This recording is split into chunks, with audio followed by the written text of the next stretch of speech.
Hello friends, હું છું જાનકી પુરોહિત. સ્વાગત છે તમારું અમારી યુટ્યુબ ચેનલથી અમૃતમ રસોઈમાં. આજની વાનગી છે ખીર.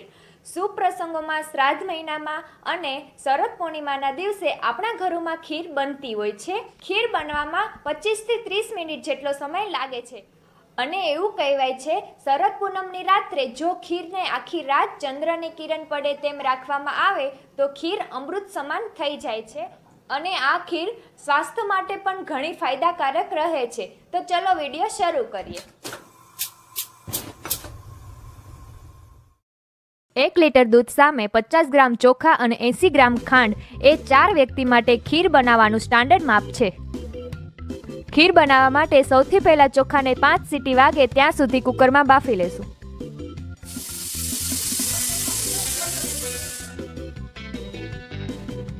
જો આપણે કુકરનો યુઝ ના કરવો હોય તો રેસીપી શરૂ કરીએ તે પહેલા 30 મિનિટ માટે ચોખાને પલાળી લેશું.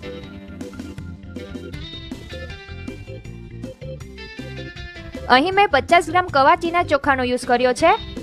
ખીર બનાવવા માટે બાસમતી, જીરાસર, ટુકડી કે પછી ખીચડીના જાડા ચોખા એમ કોઈ બી ચોખા લઈ શકાય. ખીર બનાવવા માટે અહીં મેં એક નોન સ્ટિકી પેન લીધું છે.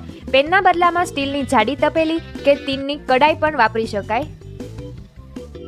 થોડું પાણી નાખીને પેનને ધોઈ લેશું જેથી દૂધ તળિયે ના બેસે.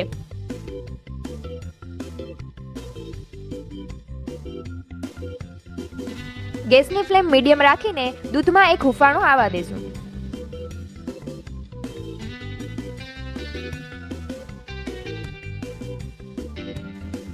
થોડું દૂધ ગરમ થાય એટલે આપણા બાફેલા ચોખા એડ કરશું. ગેસની ફ્લેમ મીડિયમ કરી ચોખાને 15 થી 20 મિનિટ સુધી ચડવા દેશું. દૂધ થોડું બળી જાય અને ચોખા થોડા ચડી જાય ત્યાં સુધી દૂધને થોડી વાર હલાવતા રહેશું જેથી ચોખા તળિયે ના બેસે.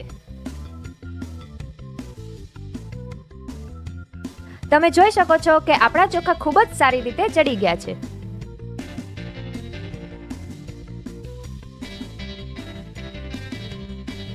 હવે આપણે ખાંડ ઉમેરીશું. અહીં મેં 2/3 કપ ખાંડ લીધી છે.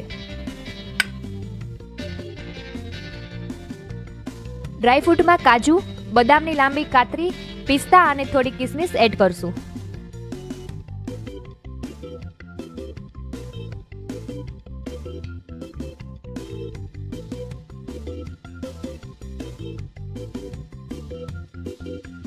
કિસમિસથી ખીરનો સ્વાદ ખૂબ જ સારો આવે છે.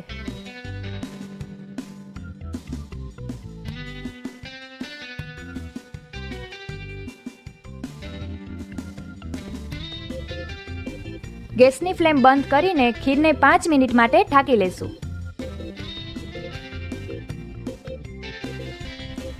સૌથી છેલ્લે અડધી ચમચી એલાયચી પાવડર અને અડધી ચમચી જાયફળ પાવડર ઉમેરશું.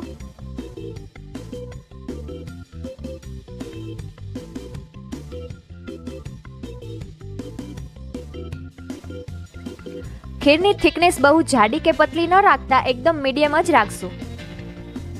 એકદમ ટેસ્ટી ખીર તૈયાર છે.